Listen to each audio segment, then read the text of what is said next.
And now it's time for more of Southern California's sports fishing voice. Let's talk hookup. This portion of the show is sponsored in part by Ford, the official truck of Let's Talk Hookup. Rancho Leonero, where your wildest Baja dreams come true. Shimano Rods and Reels. Fish with the best. Shimano. Here we go. Another great hour of Southern California's sports fishing voice. Let's talk hookup. Here's Pete Gray, Rock God Rick Mexa, and Corey Sandin. Welcome back. Hour number 2, Let's Talk Hookup, right here on the Let's Talk Hookup app on the Mightier 1090 ESPN Radio. Pete Gray here, Rock God Rick Mexa in the world headquarters of Let's Talk Hookup, right here in a very blustery San Diego landings here in Port Loma. It's just starting to rain down here in San Diego, but I know it's been coming down everywhere else. But Greg Stotesbury, expert angler and just super knowledgeable guy, is here. We're learning a lot today. Oh, no doubt, man. Lots of fun and so much great information. If you want to be a part of it, man, we'd love to hear from you. What a great opportunity to talk to a guy that's seen it and done it and got a great opinion for it. It's going to be a great time here in the second hour. And if you want to join us, the best way to do it is just to give us a call. Let's Talk Hookup is 213-432-1090. Again, 213-432-1090. Or send us a text. You can text all your questions to the Let's Talk Hookup app. Make sure you include your contact info, because at the end of the show, we're giving away a killer prize. Somebody's going to walk away with a full AFTCO prize package that includes an AFTCO soft side tackle bag, 2 spools of the Psycho Pro fluorocarbon, and the Circuit Breaker Ikejime system, plus a Bill Varney CCA 2023 calendar. A really cool prize pack for somebody at the end of the show today. Phones are 100% packed up right now, but keep trying at that 213 number, and JP will grab your line and put you up on the board as soon as possible. But, of course, you can always get through on the text, too, and lots of good texts. And, one thing that Greg and I share is a passion for fly fishing for trout in the northern climes here. And this is Randy in Idaho sent us, he's listening on the Let's Talk Hookup app, and he says, for Greg, what fluorocarbon tippet material do you use for your dry fly fishing, assuming you're using fluoro? By the way, it's snowing like mad here in Sun Valley. Well, I'm glad to hear it's snowing, and I'm envious that you live in Sun Valley, Idaho. That's a beautiful place. So dry fly fishing, I do not use fluorocarbon. I use nylon, because fluorocarbon sinks.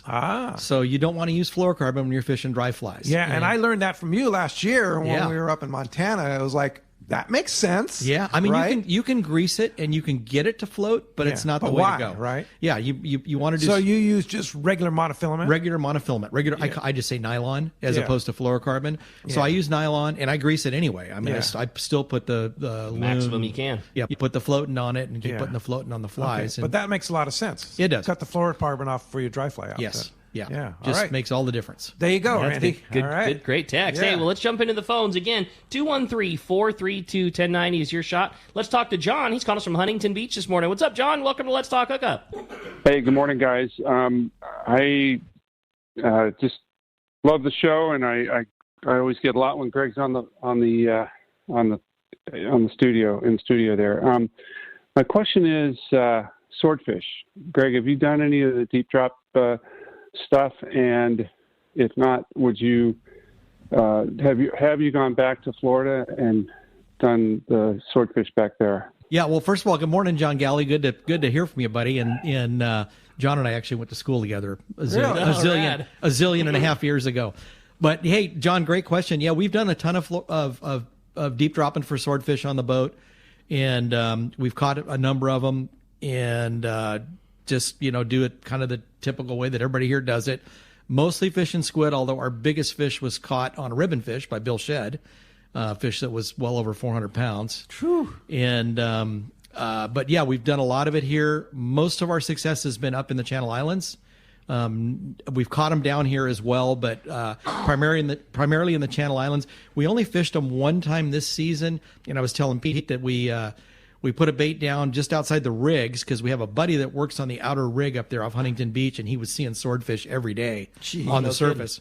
So we went right to those numbers, put a bait down, put a squid down on the buoy rod. I put the tip rod out, and I think within an hour saw the buoy go slack, and this fish, a nice fish, 250-pounder, comes flying out of the water, flips end over end, lands on the buoy, separates the buoy from the rig, and comes unhooked. And of course, the sinker sank back down again, and we're winding like crazy, trying to catch up, thinking we're hooked up, and all we're doing is pulling on the sinker. But that was our one and only bite this year, but we only fished them for 2 hours. Wow. We didn't spend a lot of time at it. That would be, if it was that easy, man, it would be really great thing. If it were that easy, the swordfish would be in real trouble. Yeah. But I fished them a ton back east. Actually started doing it at nighttime back there with one of my good friends that lives in Lighthouse Point that was right in the center of all that. And we caught a ton of them back there at night.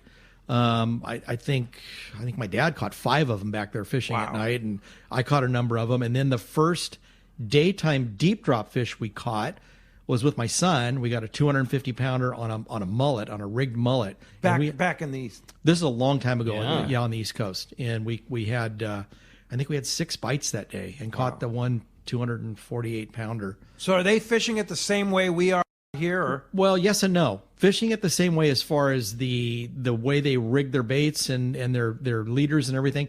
Back there they use very long leaders. They use a 100-foot leader to their from their sinker to their bait. But they're fishing in sometimes 3 to 5 knots of current because they're in the Gulf Stream. So a lot different than here. We have current here, but nothing like they do there. Yeah. So they have to do a lot of running into the current and then dropping the bait and then backing up, and it's much more complex back there. But yeah, John, we've caught a bunch of them back there, done a ton of it, and basically learned everything I know about it from my good buddy that I fished with back there. All right. Great question. Yeah, that's awesome. Hey, how about a fun text this morning? It says, good morning, guys. Learning a lot today. Great show. I'd like to know what type of connection knot Greg likes to use from mono to fluorocarbon and also from braid to fluorocarbon. Back-to-back uni knots.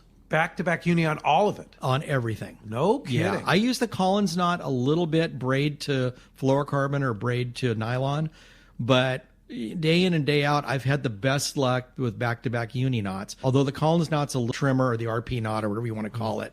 And there's probably guys, the long-range guys are so good at all that rigging, they're going to have probably 10 other methods that Rick, that I don't.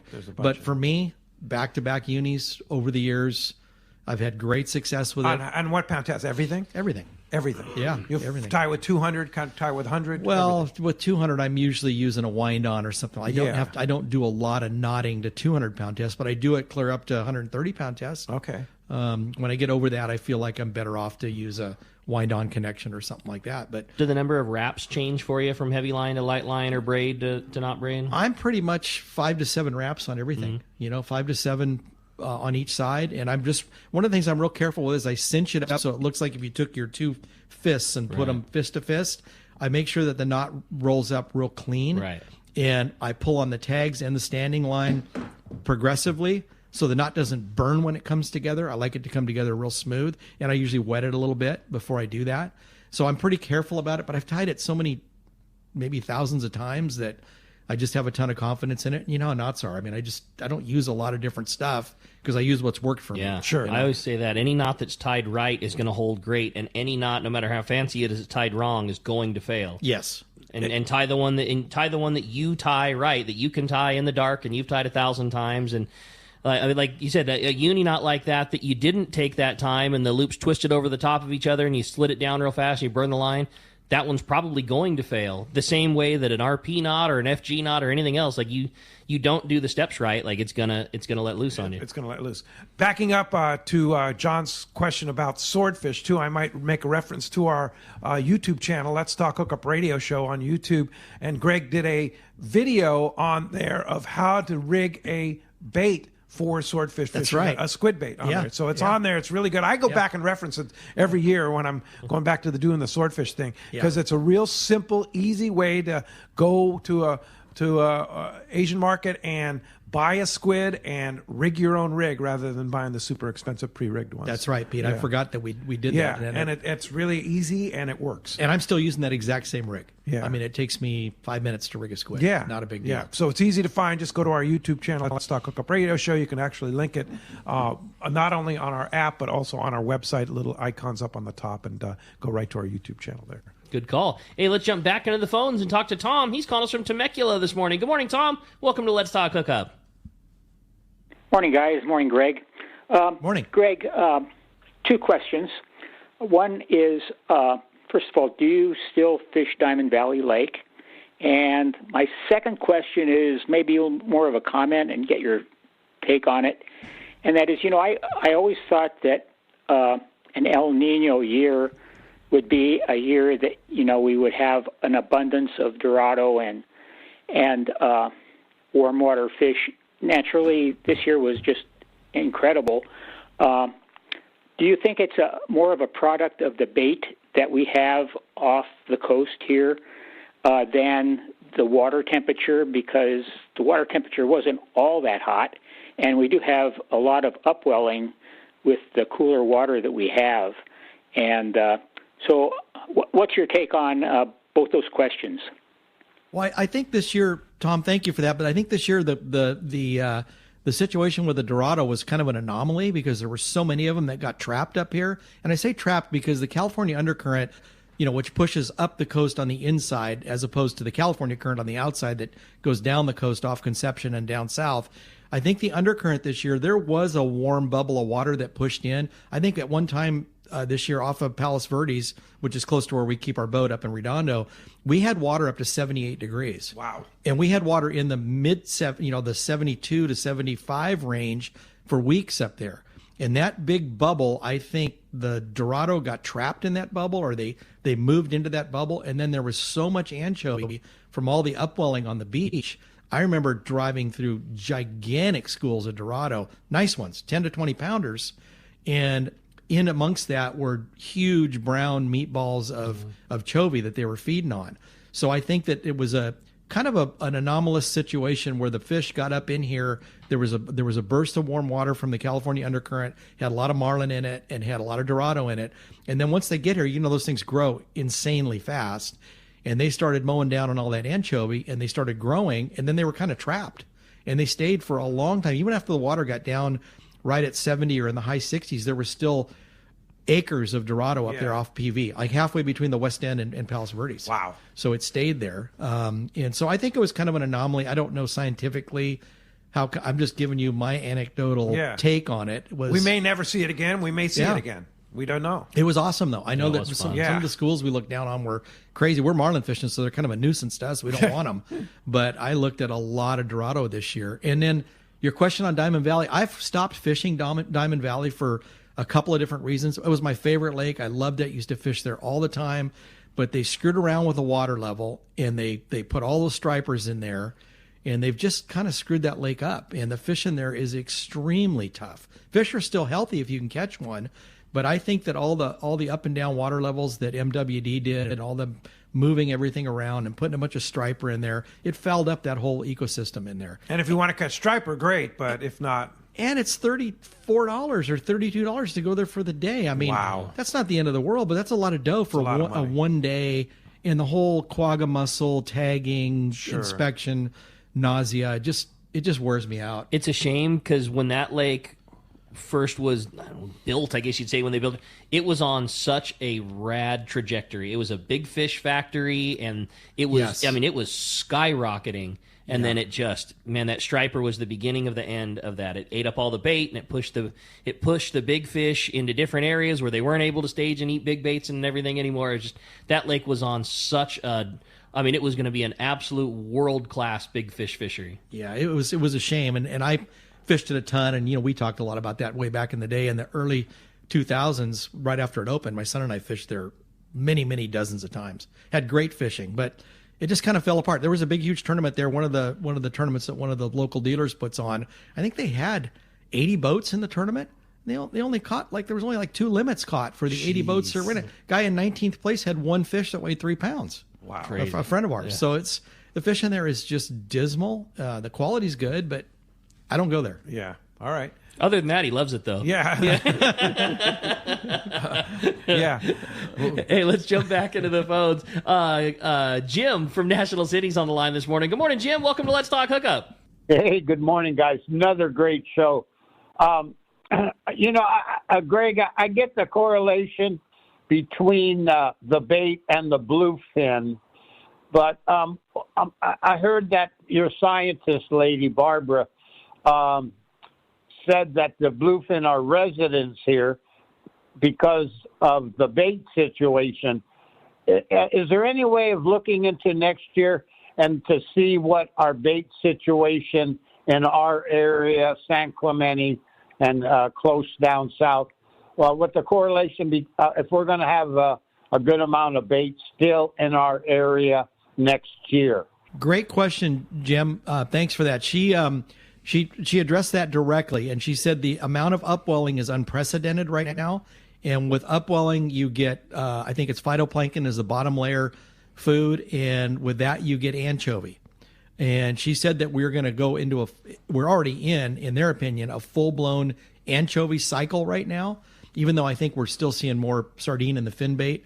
But she said that so goes the amount of bait that's here, and the amount of upwelling that's here, so goes the bluefin population. Okay. So she said, as I recall, her quote was, expect probably another 5 years of bluefin here, at least. I like it. And a lot of that's due to the amount of upwelling, which in turn causes the explosion in the bait population. So she did address that specifically. It's all about upwelling, and there's tons of upwelling in the Eastern Pacific right now. All right. Good news. Great. Yeah, good question. Hey, we were just watching the Shogun backing into the Fisherman's Landing here. It reminded me that I can't believe it, but we actually have 3 spots available on our Shogun 6-day Let's Talk Hookup trip in October. Oh. Hasn't happened in a lot of years that there's any spots available, but if you want to go on that 6-day Shogun trip, it's late October, which is absolute prime time, and depending on whether we'll be fishing out Guadalupe or down south or out west or whatever, there's always some good opportunity there. So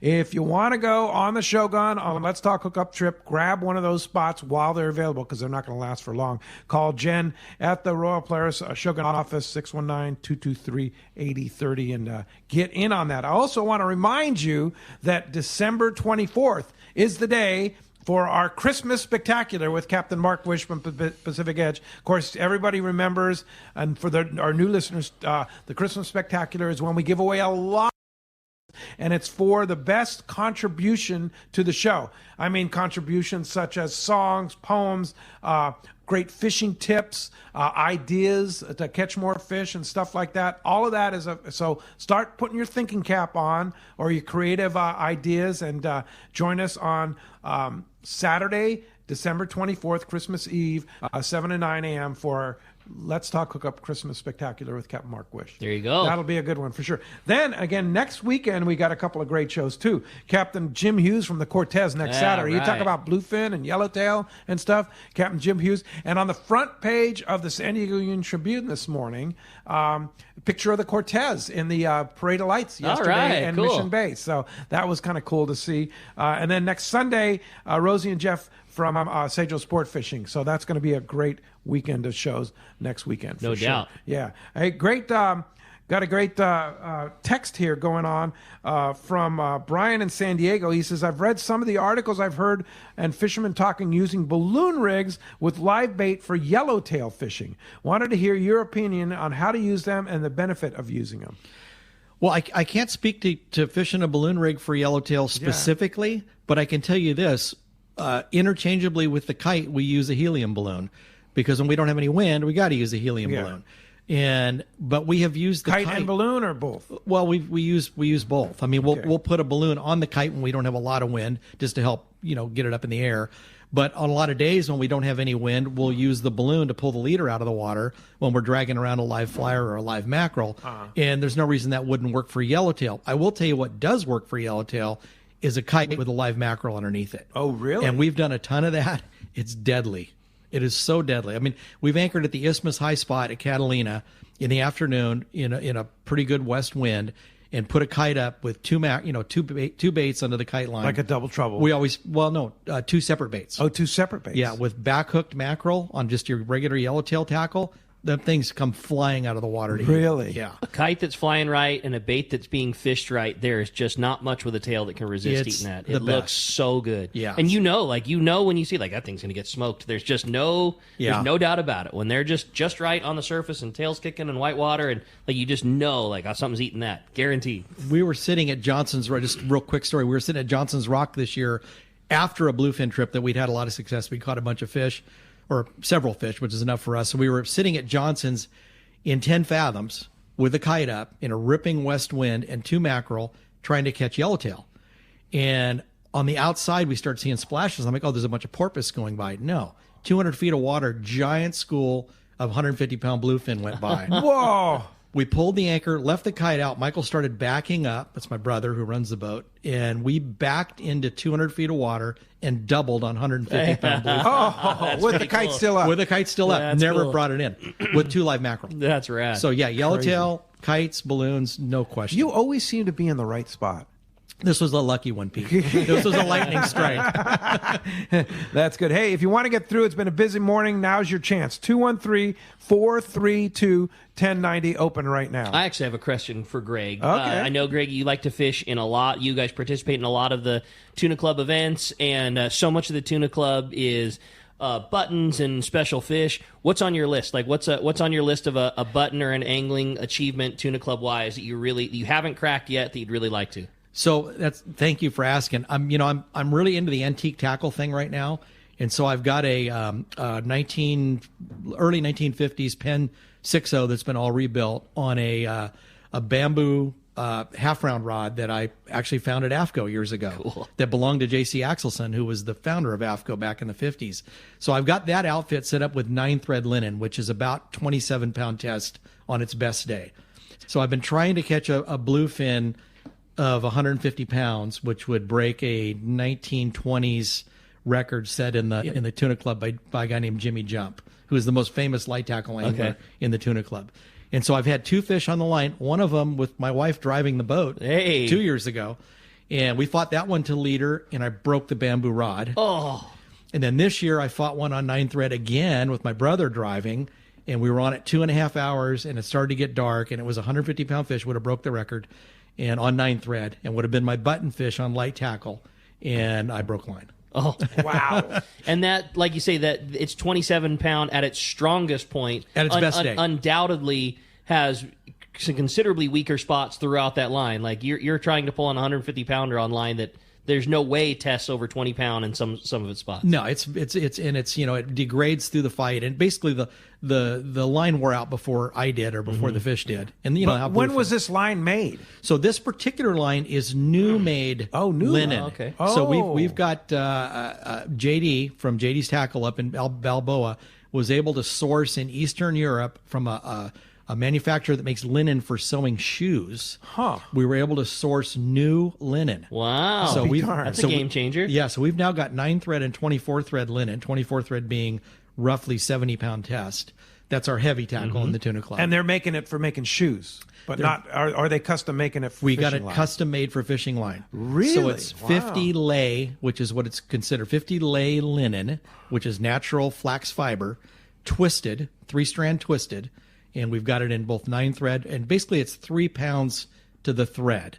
So 24-thread, roughly 75-pound test, and 9-thread, roughly 27-pound test. But it never tests as good as what it should. As it should. So we've got modern That's cool. era But better than linen. using antique linen, that's was what you guys were using for years. 2 right? years ago, I caught my 100-pound plus fish. I got a 130-pounder on 80-year-old 24-thread linen in a Penn 9.0 That's rad. in a bamboo rod. Yeah. Which is my pinnacle fish in the Tuna Club. Yeah. So the rod that unfortunately broke, is that repairable? Like, does it break down below? Can you reaffix it to a butt section, or is that it? Is that piece of antique tackle now hangs on the wall? Vivian, what happened to that rod? So the tip section slid down the line. Got it. And then I thought, with her driving, I thought, well, I'll just handline this thing up, and I handlined it for about 10 minutes.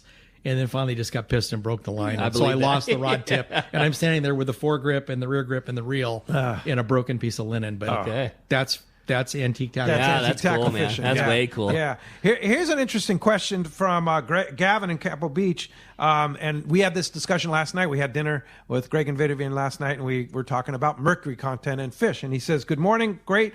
Greg, what is the mercury on these bluefin, and how much is safe to eat?" And you had some interesting information about mercury levels in our bluefin here from Dr. Barbara Block. Yeah, Barbara addressed that specifically, and what she said was the bluefin in the Western Pacific, in other words, on the Taiwan, Japan side, are loaded with high levels of mercury. They're loaded with mercury because of all the runoff from the rivers there that naturally have mercury and all the volcanic activity. She said the bluefin here, which, again, keep in mind, those bluefin are spawned off Taiwan or Japan, and then they come 8,000 miles over here, and they're about 15 pounds when they get here. She said those little tiny bluefin here, bluefin up to like 40 pounds, the mercury content can be fairly high in them. But for the most part, the bluefin that have been living here for any length of time have very low levels of mercury because we don't have a lot of naturally occurring mercury. Yeah. So it doesn't work its way up the food chain. Yeah. And I think her quote was, if you ate 2 40-pound bluefin a month for some period of time, your mercury levels would go off the chart. Yeah. And you've had experience with knowing somebody that had mercury poisoning from eating fish, and it's not a pretty thing. No, a very good friend of mine who was a big customer and a great friend back east was eating swordfish and tuna, actually trying to lose weight, so he was staying on a fish diet, and he was eating swordfish and bluefin sushi almost every day. Now, this is fish caught in the Atlantic. Yeah, and swordfish and shark are at the top of the pyramid when it comes to loaded with and pyramid. He had mercury levels 10 times the maximum, and it was like, it was like the Mad Hatter in Alice in Wonderland. I mean, he was crazy. He was mad because of mercury that they used to make hats. Well, my buddy was going crazy and having all kinds of brain issues from mercury he was eating in fish. Wow. And it was all swordfish and tuna. Luckily, he was able to get off it and have some kind of a blood process, chelation or something like that. Chelation therapy. They got the mercury out of his system, but he was in a bad way. So it's a real deal. The real deal. Yeah. For sure. That's wild. Hey, when we come back, we got more Let's Talk Hookup coming your ways. We've had a crazy busy morning with the phones, and your best opportunity to get through is right now. Give us a call at 213-432-1090. More Let's Talk Hookup coming your way on the Mightier 1090 ESPN Radio. Low gas prices, great service, and free ice is what Summit Gasoline at the San Diego Sports Arena is all about. For your car, truck, and especially your trailer boat, you need Summit Gasoline. The savings are substantial when you fill up at the Summit, but they don't compromise on service. No way. The great staff is attentive, friendly, and ready to help. When you pull up to the pumps, notice how clean it is, the great sound system, and of course, the low gas and diesel prices. Walk into the Summit Gasoline Bistro and check out the selection of frozen bait and chum, the top-of-the-line Italian coffee, and so much more. Now, hear this. Get 100 pounds of ice free with a 35-gallon minimum purchase, and stock up on snacks, beer, water, soda, and fishing licenses for your trip. Just when you need low gas prices most, Summit Gasoline at the Sports Arena comes to the rescue. Summit Gasoline. Low prices, friendly staff, free ice, and easy in and out with your boat and trailer at the San Diego Sports Arena. Hi, I'm Bart Hall, and I'm here to announce the return of the Hall Family Shows to Southern California. 2023 will see the first Hall Family Show in San Diego in 4 years, the first Hall Family Show in California in 3 years, and the first outdoor recreation show in Southern California in 2023. It will be the Bart Hall Show, February 16th to 19th at the Del Mar Fairgrounds, and it's going to be spectacular. Then we move to the Bart Hall Show, March 29th to April 2nd at the Long Beach Convention Center. Since 1946, millions of happy family memories have been made at this show, and more will be made this year. We thank Turner's Outdoorsman for sponsoring our 75th anniversary celebration. Follow us on Instagram and Facebook at Bart Hall Shows, presented by Progressive. And remember, it's a whale of a show. There are plenty of boat slips and marinas in San Diego, but there's only one Kona Kai. It's not just a place to park your boat. It's a way of life here in America's finest city. The Kona Kai Resort Spa and Marina has multiple swimming pools and a private beach, waterfront restaurants, and award-winning spa, most of which is included for marina tenants. Check resortkonakai.com for more information. The Kona Kai Resort, much more than just a place to park your boat. Great fishing is what Seaforth Sports Fishing in Mission Bay is all about. With free parking and fully stocked tackle shop, Seaforth Sport Fishing is a favorite among anglers. Come aboard top boats like the Aztec, Cortez, Endeavor, Apollo, Outer Limits, Elgato Doe, Pride, Polaris Supreme, Tribute, Pacifica, Pacific Voyager, and the Voyager. Plus, the new Seaforth Sea Watch in San Diego offer the finest half and full day trips available. Seaforth Sport Fishing. For charters or schedule, check seaforthlanding.com. Run by fishermen for fishermen in Mission Bay. For quality, the Islander out of Fisherman's Landing is a favorite among anglers. But Islander Charters is much more than great fishing. The quality of the captains and crew, as well as the great meals and service, speak for themselves. Comfortable staterooms, a super clean and well taken care of boat are just a few of the reasons the Islander is so popular. The Islander specializes in 1.5 to 5 day fishing. Experience the Islander difference. Visit IslanderSportFishing.com. Having a great time here this morning. If you want to get through, join us on Let's Talk Hookup, 213-432-1090 on the phones, or shoot us a text through that Let's Talk Hookup app. Giving away a great AFCO package that includes an AFCO tackle bag, which love that tackle bag. It's really, awesome. I mean, the new AFCO, the whole line of bags and tackle bags and backpacks, even the rolling duffel.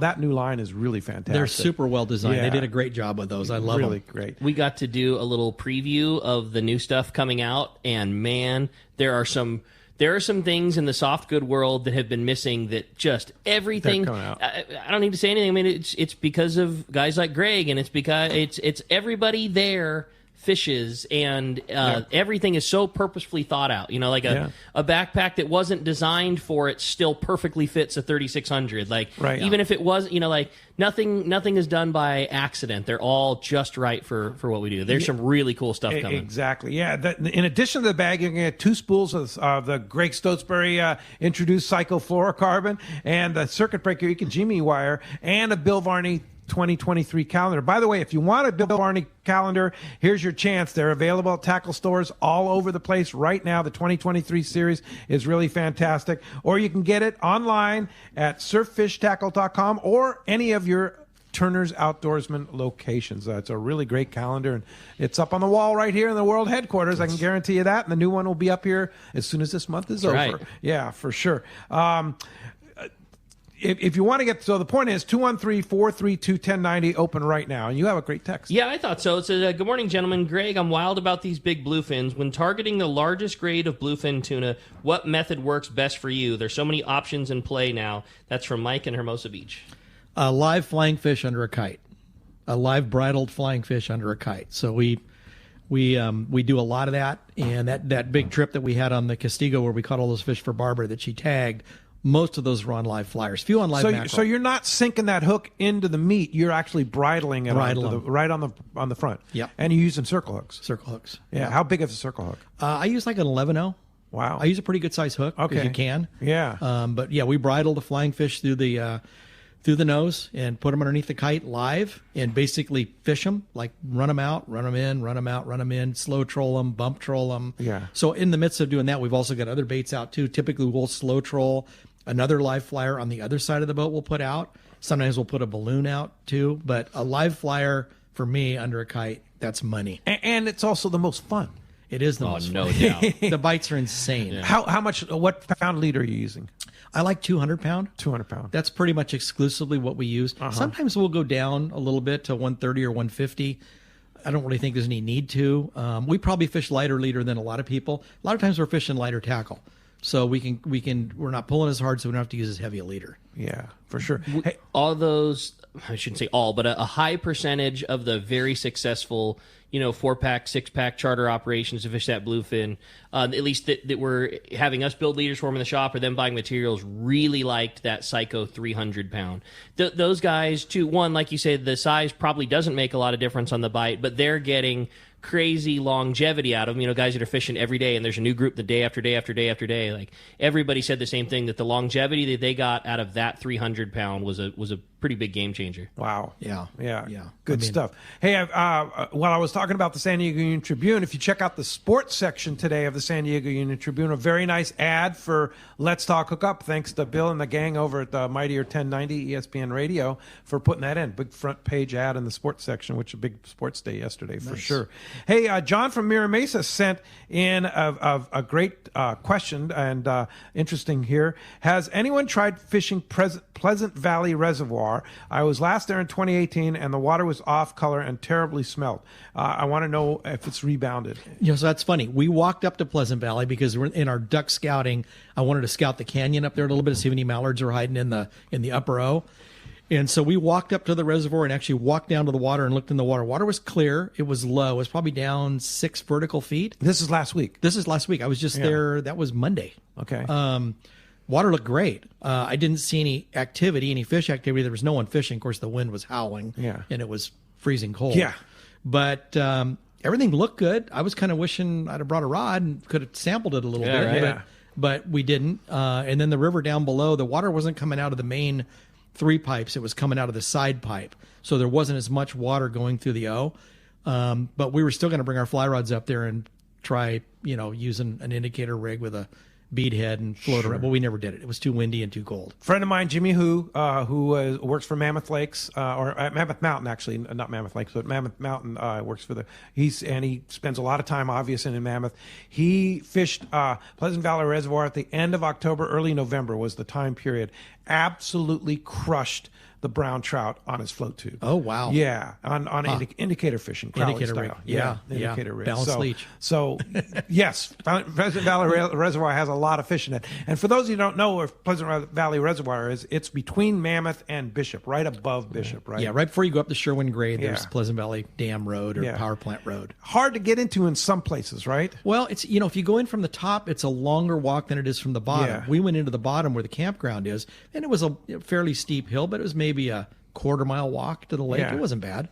I hooked a giant brown trout in that river that connects below the power plant and into Pleasant Valley. Oh, did you really? Yeah. The delta up there. Yeah, it was.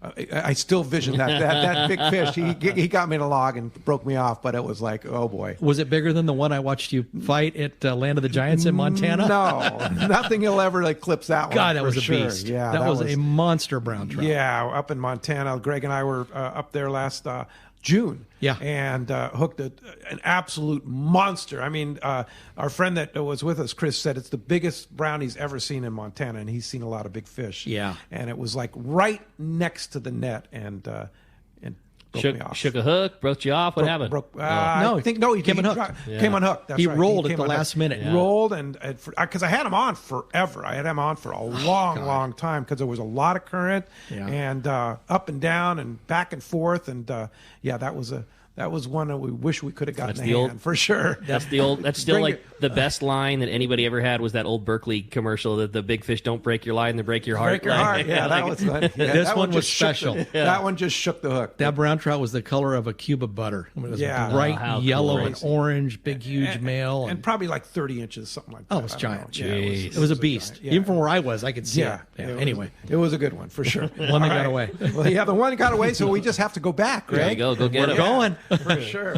Well, another great text came through for Greg. Says, good morning, Greg. Did Dr. Block ever mention anything about the approximate aging of the tuna? I'm so curious the age of, say, a 100-pound bluefin. That's from Jeff in Mission Viejo. Yeah, so that fish that's that age is typically about 4 years old. And the fish live to be about 10 years old on the high side. The oldest fish she finds here are typically in the 7 to 9 year old range, which puts them right at about 300 pounds, 250 to 300 pounds. All right. It seemed interesting this year that there were plenty of big fish. I mean, there's lots and lots of really big fish.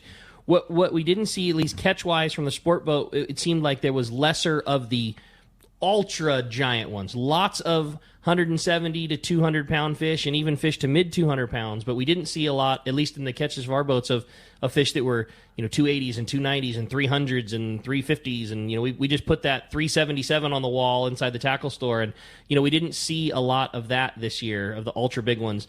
Is that year class just big enough that it swam back across, do you think? I think a lot of that fish located farther north, and I don't think there was a lot of pressure on it. I'm not 100% sure, but I observed the same thing. We caught a lot of fish this year, but we didn't get anything. I think our big fish was 220-ish, taped at 220. Yeah. And in previous years, we've had fish closer to 300, and we've had multiples. But yeah, I didn't notice as much big fish this year. She didn't address that specifically. I don't think they've gone anywhere. Yeah. But maybe they have. Maybe some of those fish, when they get over 300, are starting to bomb across the Pacific to spawn. But she did say in her talk that she has not found a sexually mature large bluefin here yet. Really? Okay. Yeah, none of Which would be over 400 pounds? Well, I think what she's sampled here has been fished like to 300 pounds. And when those fish, like she said, the ones they had in Taiwan were 700 pounds. And those are the sexual Those are the mature spawners. ones. Yeah. Yeah. Interesting. Yeah. Hey, I want to remind you, Fisherman's Processing, man, they are the best fish processor when your trip returns at the San Diego landings, plus Fish Pros the Market. They have a big sale going on right now. The holiday special platter. Unbelievable. You get, listen to this. You get a pound of smoked fish. I believe it's your choice. You can get, whatever they have available there is smoked fish. Usually you get tuna, wahoo, yellowtail, all kinds of all options. that kind of stuff. 3 packs of tuna jerky, their famous tuna jerky. 3 packs of their popular smoked cheese, whether it be the Gouda, the cheddar, everything. Their smoked cheese is unbelievable. And you just call for details and just go by and pick it up over at their convenient Old Town location. Check fishermansprocessing.com for more information. But that holiday platter, like Ricky said yesterday, is basically you just unpack those, put it on a platter, take it to the party, and you are the hit. You're the hero. Yeah. Show up to a party, buy some crackers, put it on a piece of wood, and like everybody raves at what you did. Like you did nothing but cut open a backpack bag and cut it into cubes, and like you're the hero. Yeah. So go by there. Fisherman's Processing, great location. They're right across from Old Town in San Diego. Another fun one, like if you're looking for a cheap, fun, easy gift, and fishing guy, like all those spices and rubs are killer. But that that poke kit is something that if you got to buy something for a person that likes fishing, that poke kit is it's another one. It's absolutely brainless. Yeah. You take your fish, you cut it into cubes, you throw it in a bowl, you measure a little bit of the wet. So they have a bottle that has all of the traditional wet ingredients already mixed up. And then they have a little packet of all the traditional dry ingredients already mixed up. A tablespoon of this, a teaspoon of that with your fish. You swirl it around in a bowl. And again, you kick out fantastic poke with zero effort, and it's a really cool, easy one to get somebody. Oh yeah, when we went back to Michigan for Thanksgiving, we took tuna and the poke kit. Perfect. And oh my, blow their minds. Well, not only blow their minds, but you've never seen anything disappear as fast as that poke kit. No doubt. But yeah, so that's a great idea. Another gift, all the spices and rubs. Yeah, it's cheap. The poke kit, yeah, really, really, really good. Let's jump into the phones. You got it. How about this time we talked to Doug? He's calling us from Montebello this morning. Good morning, Doug. Welcome to Let's Talk Hookup. How much fish do you guys catch for a good study on fish populations? Doug, it sounded like you asked how much fish do we catch for a study on fish populations. Is that the question? Yeah, correct, yeah. Well, Barbara I think she said she's tagged somewhere around 350 bluefins so far, and they've got a bunch of tracks on all those fish. And I think that's just in the Pacific, but I think her desire is to tag a lot more with the computer tags, the archival tags, and the pop-up tags, so she can learn more about their migration routes and their spawning habits. I think that's the primary thing that she's after. I think as far as population goes, I think that she's pretty convinced that the population is relatively healthy in the Eastern Pacific. But what she's trying to learn primarily is the migration routes, along with the life habits and all the other things they learn from tagging. Yeah, that's cool. For sure. Hey, I think we created a monster with the AFCO absorbent fish pads here. There's another question about that. I have a question about the pads. Do they come in gallon size, 10 to a package? They have to fold. Are they quarts? Are they fish in quart sizes? I mean, we might have to look at Vivian and say what. But they come. I think there's like several in each package. Right. You buy a package and it's got a bunch of them. Do you just use one of them? I just use one. Just use one. And the one it's like kind of like a thick paper towel. Yeah. Is the best way to describe it. Yeah. But it's made for absorbing fish smell. It's like almost any piece of beef or chicken that you get from Costco or the grocery store. I mean, it's that same It's idea. the same. Like, people put it under every piece of meat that you're going to consume because it does make it better. And it, of course, leave it to AFCO to realize, why on earth wouldn't we be doing that? Yeah. And but yeah, I mean, they're inexpensive. They're below $10. I think you can get one from the AFCO website for $7.50.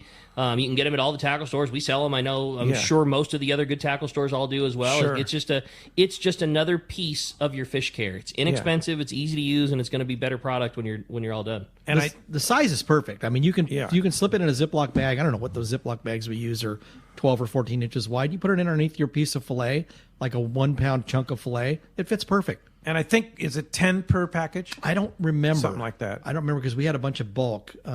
She's going to look right now and see. But but there's a bunch of them in a package. Yeah. But get them at like I say, at AFCO.com or at your local tackle store. They have them.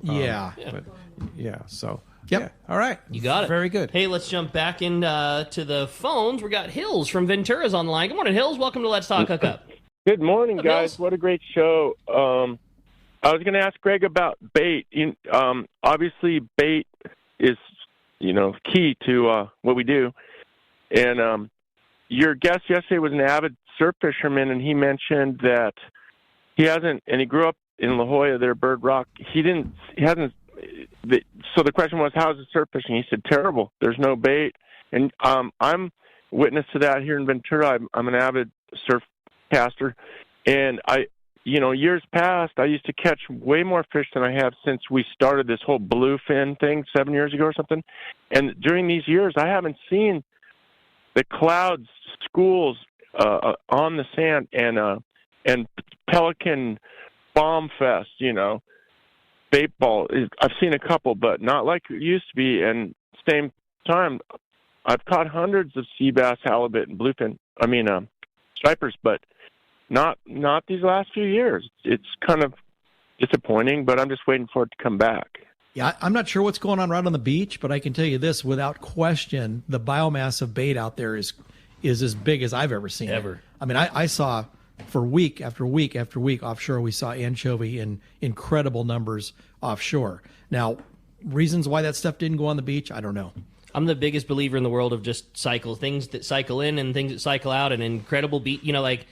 We're blessed with this fantastic bluefin fishing. We don't have great sand bass fishing. We're blessed with, all that open water school, and some of that fish is close, and some of that fish that we're used to on the beach. I think that's just one of those cases. If that stuff that's migrating hundreds of miles, if it moves by a degree or two and it ends up just a mile offshore, then it's just not in your zone like it was. But if it's offshore, it creates the best, bait ball fishing. There's so many Nat Geo moments. There's no doubt that there's no loss of bait. One thing that is amazing that I'm sure we'll all agree on is whether it be inshore or offshore, I have never seen the abundance of bait that we have now in the Southern California Bight. No, and we were, that stuff, fortunately for us, set up 10 miles from my harbor up there in Redondo. So the stuff was off PV, and it was kind of like that was the stopping point. Yeah. And it milled around in there on those two high spots off PV. We call the boot, and then I forget the number on the other one that's closer to the west end. But the amount of whales, anchovies, dorado, and in some cases marlin and tuna that was in there was insane. And it was week after week after week. Wow. Some of the whale things we saw was like, it was Nat Geo. It was crazy feeding humpback whales and really? You had a blue bunch of whales, humpbacks up there, everything up there. Wow. Steve Crook sent me a text saying that the stock assessment of next year's anchovies is over 3.5 million tons. Wow. I guess that's a lot. That's a lot of chove. Barbara said the same thing, that the anchovy biomass is going to be incredible. Think about 3.5 million tons. That's 2,000 pounds, 3.5 million times. That's good. Out of a fish that weighs nothing. Bring it, because that's just going to bring more fish. Yeah. Well, he's a little late. Captain Dave Hansen, your saltwater guide with our fishdope.com report. Good morning, Dave.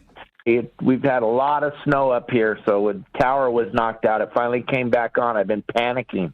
But I'm here. Snow in Cabo? Yeah, San Jose del Cabo got dumped on. Yeah, no, I'm up here in Lake Tahoe. We got like 5 feet last night. Wow. Yeah, it's pretty gnarly. It's a little different than the brown I've been looking at for the last 4 years. I guess. It's a little different. But, hey, let's talk about the fishing real quick. The bluefin, that amount of bluefin still out there on the Tanner, I don't think it's going to go anywhere. I know we got a phenomenal amount of weather the next couple of days, but I don't think it's going anywhere. Like Mark was talking yesterday, they're catching it in the bay in 54-degree water. I don't think the water will get that cold over this storm, but it might. But I don't think it's going anywhere because, like you guys were just talking about, the anchovy, the amount of food, the biomass of food that's here, there's no reason for that fish to leave and go anywhere.